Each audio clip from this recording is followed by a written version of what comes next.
Anambra petrol tanker explosion, death toll rises. Two top presidential contenders, Muhammadu Buhari and Atiku Abubakar, to sign another national peace deal. In international news, major New Zealand wildfire expected to burn for weeks. And in sports, Nigeria, South Africa and Mali qualify for Under-20 World Cup in Poland.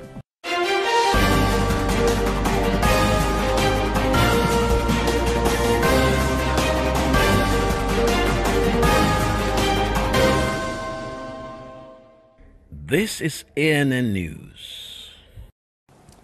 I am Olajumoke Olatunji. It was a weekend of tragedy in Anambra State as 7 persons were confirmed dead and scores injured in a petrol tanker explosion near Awka in Anambra State. The petrol tanker was said to have been turning at the junction where it fell and exploded. Petroleum product from the tanker was reported to have flowed through drainage channel that burst into flames and engulfed the area in its path. Doctors at various hospitals say several corpses from the incident have been taken to their facilities. One surviving victim was reported to be receiving treatment at Nnamdi Azikiwe University Teaching Hospital in Nnewi. Homes, shops and millions of dollars worth of goods are reported razed. President Muhammadu Buhari has promised to Nigerians he would respect the Constitution and shun any advice to seek a third term. The president said at a meeting with monarchs and for our state he would not go against the laws of the land if he won a second term in office. He said if elected to a second term, it would be his last term in office because the Constitution only allows 2 terms. He thanked the monarchs for their support so far and asked them to back his re-election efforts.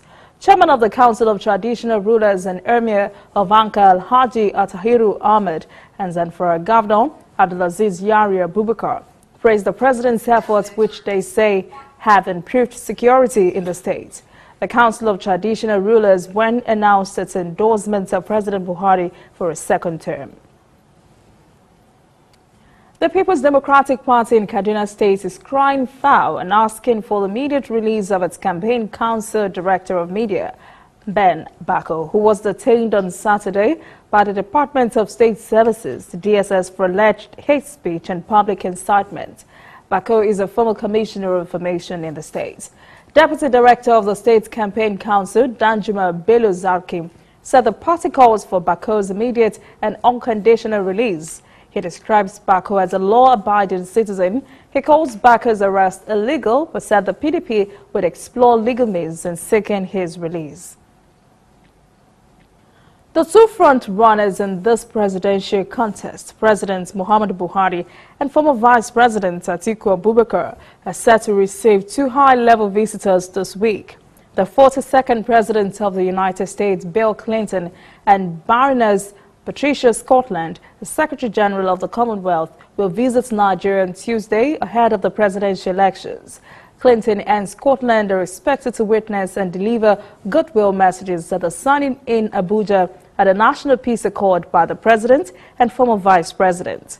A statement by the National Peace Committee says President Clinton and Baroness Scotland enjoys enormous respect in Nigeria and beyond, and their counsel and advice would help Nigeria to navigate through what hopefully would be a peaceful and fair electoral cycle. As that story implies, President Muhammadu Buhari of the All Progressives Congress APC and former Vice President Atiku Abubakar of the People's Democratic Party are to sign another peace deal, the second in 2 months ahead of the upcoming election. The event is organized by the National Peace Committee, which has thanked the Kofi Annan Foundation for supporting the process, which is aimed at free and fair elections in Nigeria. The candidates had signed a National Peace Accord in December in which they agreed to support peaceful campaigns and political rallies. The National Peace Committee says the purpose of the second signing of a National Peace Accord is for candidates to submit and to commit to accept the outcome of the vote as long as it is announced by the Independent National Electoral Commission. The new Commissioner of Police in Kwara State, Kayode Egbetokun, has said in his maiden press conference in Ilorin on Sunday, criminals have no place in the state as it will be too hard for them. The new CP also says is committed to human rights and protection of lives and property. He said criminals will have to either change their ways or relocate to other states. Agbetoko appealed to the people of Kwara to always support the police command, adding that he will need or would need the support of the people to succeed in his assignments. The CP said he was in Kwara State to discharge his duty with vigor, honor and integrity. He expressed satisfaction with arrangements already on ground as regard preparation of the police for the coming elections. He promised to provide a level playing ground for all political parties in the state. Chairman of the Code of Conduct Tribunal, CCT Danladi Umar, has responded to criticism of his actions in the trial of the suspended Chief Justice of Nigeria, Walter Nahem. Umar says he was only responsible to the presidency and it is to him alone he is answerable. The CCT chairman says he would not answer the Federal Judicial Service Commission query to get his reaction to a petition accusing him of engaging in reckless abuse of the judicial powers. The National Judicial Council has disclosed in late January. It has forwarded to Umar a petition against him by a group associated with the Center for Justice and Peace Initiative. The group had accused him of reckless abuse of the judicial powers in granting an ex parte order for Justice Onohe's removal from office, even though he had not been convicted of any offense. President Buhari had relied on that ex parte order in swearing in the acting Chief Justice of the Federation. The National Judicial Council had said the Federal Judicial Service Commission was the appropriate constitutional body empowered to deal with issues the petitioner raised against Umar. A mother's pain and anguish were on display on Sunday as Rebecca Sharibu, Leah Sharibu's mother, reacted to rumors that her daughter had died. Leah is the only Dapchi schoolgirl still in Boko Haram captivity as a result of her refusal to denounce her Christian faith. Her mother is tearfully asking President Muhammadu Buhari to fulfill the promise he made to her and help secure her daughter's release. She said by next week it will be a year since her daughter had been adopted. She pleaded in Hausa that President Buhari should go to any length to get her daughter returned safely, pointing to assurances given by the president in a phone conversation with her earlier in the ordeal. She said, quote, "Leah is just 15 years old. The beauty of a promise and its fulfillment. Please save my daughter. I plead with you to help me." End quotes. Ina roƙon gwamnati, ina roƙon shugaban ƙasa, yanzu tausayi yarinyar nan, yanzu tausayi na, yanzu tausayin baban Liya, ya fitar mana da yarinyar nan. Sai na damuwa na. Coming up, African stories. Egypt's President Al-Sisi elected AU chairperson. And later, international news. Major New Zealand's wildfire expected to burn for weeks.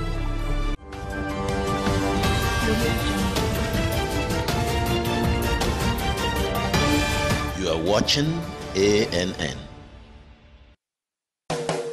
If you know fit go internet or follow for Twitter, you know fit snap photo send or get it photo send. Now because you dey use Palasa, your phone no dey answer.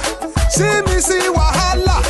My brother, go get smartphone, yeah. Drop that Palasa phone. Phone wey no go for your hand, yeah. Drop that Palasa phone. Phone wey no fit take selfie. Drop that Palasa phone. No be correct phone, yeah. Drop that Palasa phone. Upgrade to a smartphone today and get double data for 6 months on any MTN data bundle you buy. Simply purchase a smartphone from any store, anywhere in Nigeria, or bring your current smartphone from any network. Insert your MTN SIM card to start enjoying your double data bonus. Offer is open to all new and existing MTN subscribers. Join the largest smartphone movement today. Make it not for your hand, that's Palasa phone. We are on the road every day, canvassing throughout Africa for news you really need. We follow this story everywhere, from every corner of Nigeria to the wide African expanse. We bring you what's making headlines. We connect you with news you can use. ANN, African News Network, in a truly African spirit. Welcome back. This is ANN News and stories from across the African continent. The 32nd African Union Summit of Heads of State kicked off on Sunday in Ethiopia's capital, Addis Ababa. The summit was to primarily deliberate on the continent's pressing issues, including forced displacement, peace and security. The two-day session will also deliberate on issues related to the ongoing AU institutional reform and continental free trade area, among other continental projects and initiatives. Chairperson of the African Union Commission, Musa Faki Mohammed, said in his opening address, the issue of forced displacement in Africa remains certainly remarkable. He said it is important to tackle more deeply the root causes of the phenomenon. Also, UN Secretary General Antonio Guterres underlined the need to strengthen the UN support for peacekeeping action in Africa. Good hope that we increase our mutual support to peace operations in Africa. To consolidate and build on our gains, I have launched the Action for Peacekeeping initiative to enable UN missions to be more effective, better equipped, safer and more robust. Egypt's President Abdel Fattah al-Sisi has taken over from Rwandan President Paul Kagame as the new chairperson of the African Union at the ongoing Continental Body Summit in Addis Ababa, Ethiopia. Zimbabwe Teachers Union have called off the lingering national strike seeking better pay, but warned their members could walk off their jobs again if the government did not meet their demands. The Teachers Union met with Education Minister Paul Mavima in Harare and agreed to return to work on Monday. The two biggest unions have asked the government after the meeting to take advantage of the suspension and come up with well-thought-out, meaningful and long-lasting solutions on the salaries. Teachers had gone on strike last week after negotiations between the government and public sector workers broke down, heightening political tension after last month's violent protests that were met by a security crackdown.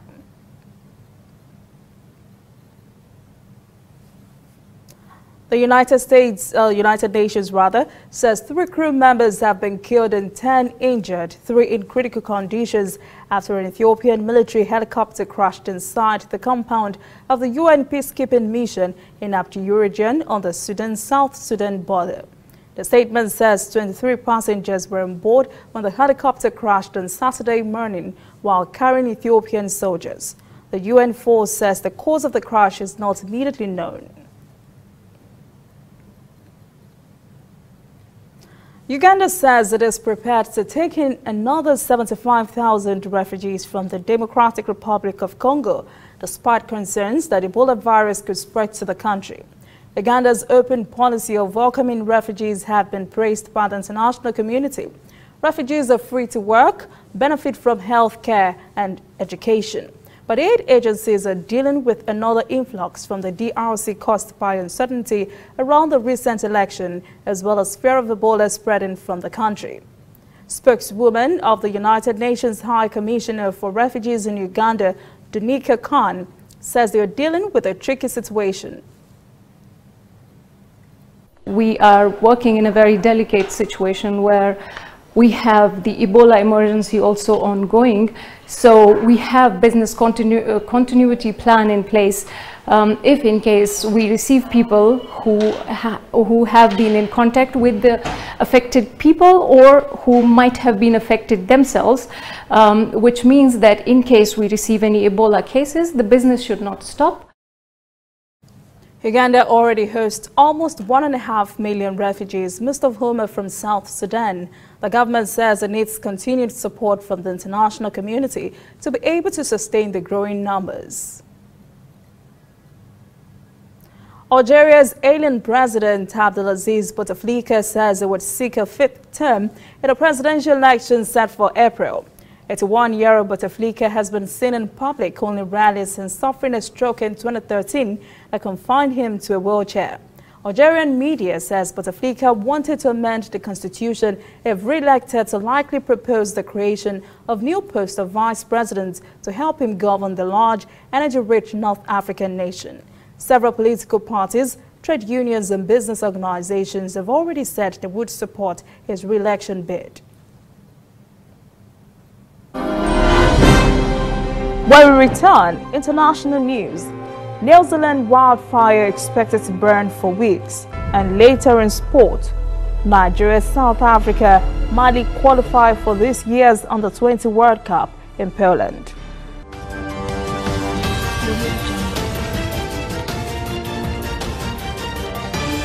You are watching ANN.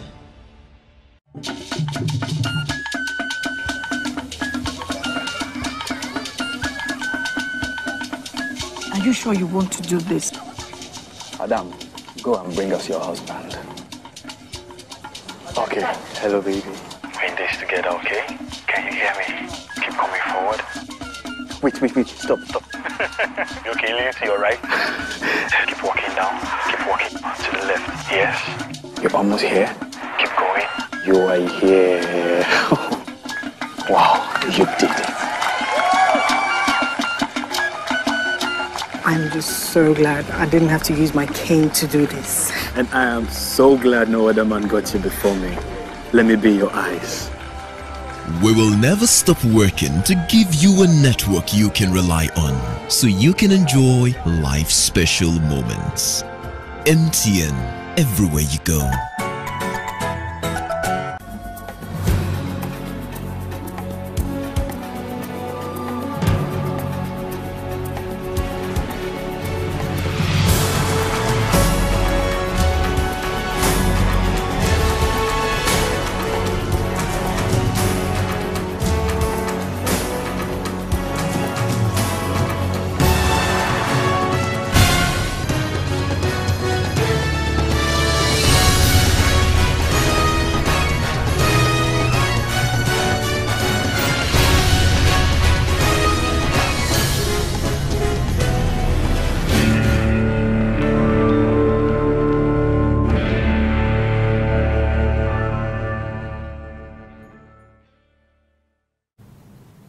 Welcome back. This is ANN News and stories from around the world. New Zealand authorities are battling a huge wildfire they expect to burn for weeks, and are very hopeful residents of evacuated villages will be able to return home, since 3,000 residents of Wakefield were ordered to leave on Saturday as flames got worse and razed bushland within 2 kilometers of their homes. So far, there has been no reported death or injuries. Nearly 200 firefighters, 10 helicopters and 2 planes have been deployed to battle the blaze. Fire Chief Josh Sutton says conditions had eased, but the blaze remains unpredictable. He says it is too early to say the flames are under control. The 3 weeks of reprieve in the U.S. government shutdown have passed very quickly, and it appears the negotiators are back to square one. Ongoing deal-making to avert another government shutdown has broken down because of a dispute over immigration's detention policies. Republican Senator Richard Shelby says the talks are on hold right now, but hopes negotiators will return to the table very soon. The group of 17 lawmakers are hoping to reach a deal to allow time for the legislation to pass the U.S. House of Representatives and Senate and get to President Donald Trump by Friday, when federal funding is due to expire. However, no further talks were reportedly scheduled. Saudi Arabia has rejected UN probe into the killing of journalist Jamal Khashoggi. Saudi Arabia's Minister of State for Foreign Affairs, Abdul Jubeir, says his country needs no United Nations-led probe or an international investigation into the murder, because the matter can be handled by what he called Saudi Arabia's competent legal system.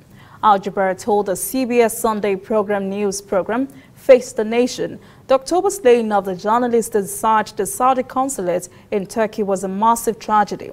Al-Jubeir denies it was sanctioned by Saudi leadership.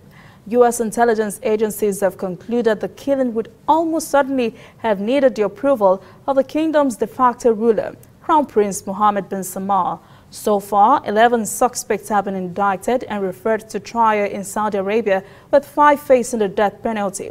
The proceedings have not been open to the public.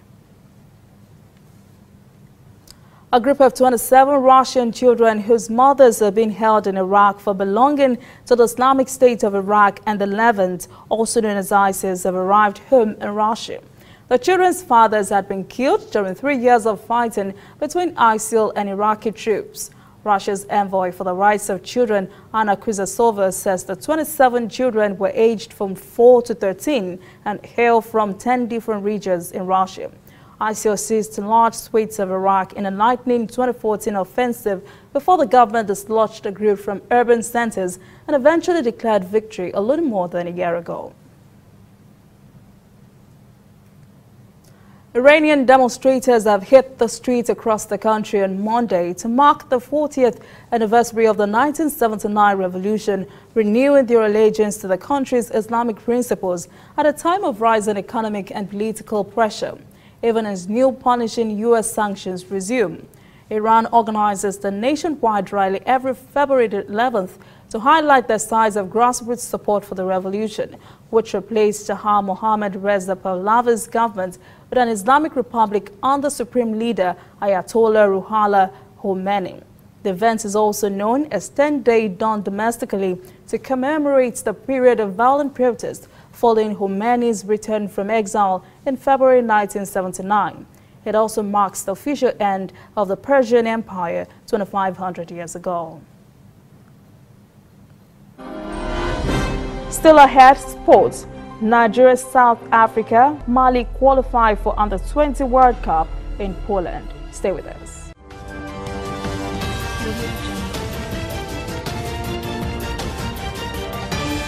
You are watching ANN.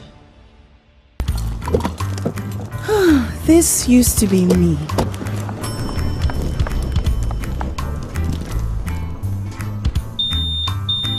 But that was before I got the perfect bag. It's handy and easy to use. All I need in one compact space, just like my MTN Extra Value plan. I used to get one plan for my calls and then try to remember which data plan worked for me. Roaming was a totally different ballgame. Not anymore. I've got the MTN Extra Value all-in-one plan. If you're a data buff like me, you get extra data with some talk time. And if you like to make calls, you get extra talk time with some data. And when I'm abroad, I automatically browse, chat, and call right on the same plan. MTN Extra Value was made just for me. More of data or calls, whichever one you prefer. MTN Extra Value is made just for you. Whether in your house, at your office, on your phone or online, we are there. We have the facts behind the headlines. We cut to the chase with the news you really need. We cover every angle. We are the bigger, better news network. We are African News Network. ANN. Watch ANN News on MITV from a truly African spirit. Welcome back. This is ANN News. In sports news, Nigeria, South Africa and Mali now join Senegal in the semi-finals of the Under-20 Africa Cup of Nations in Niger. This means all 4 teams have qualified for this year's Under-20 World Cup in Poland in May. Mali secured the last semi-final spot with a 1-0 victory over former Under-20 World Cup winners Ghana in their final Group B game on Saturday. Senegal had already qualified for the World Cup after their 2-0 win over Ghana on Thursday. Nigeria beat host Niger 1-0 in Yamé on Friday, and all thanks to Ibrahim Al-Hassan's 73rd minute strike to take his team to the semi-finals. CAF President Ahmad has been accused of violating his statutes. An African Football Ruling Body Executive Committee member, Musa Belete, has called for an urgent meeting on Friday. Belete wants the body to assess Ahmad's decisions to redistribute the 2021, 2023 and 2025 Africa Cup of Nations and sign a commercial deal without ESCO approval. CAF statutes say only 8 of the ESCO's 23 members need to be present for such a meeting to go ahead. Should the ESCO find Ahmad guilty of breaching CAF statutes, which states that moving any nation's cup requires the approval of the ESCO, the former Madagascar FA president could be suspended and expelled. That is ANN News this evening. Thank you for joining us. For details on this and other stories, visit our website, annafrica.net. Conversation continues on our social media platforms, Twitter, Instagram, and Facebook at ANN Africa TV. I am Olajumoke Olatunji. Have a pleasant evening.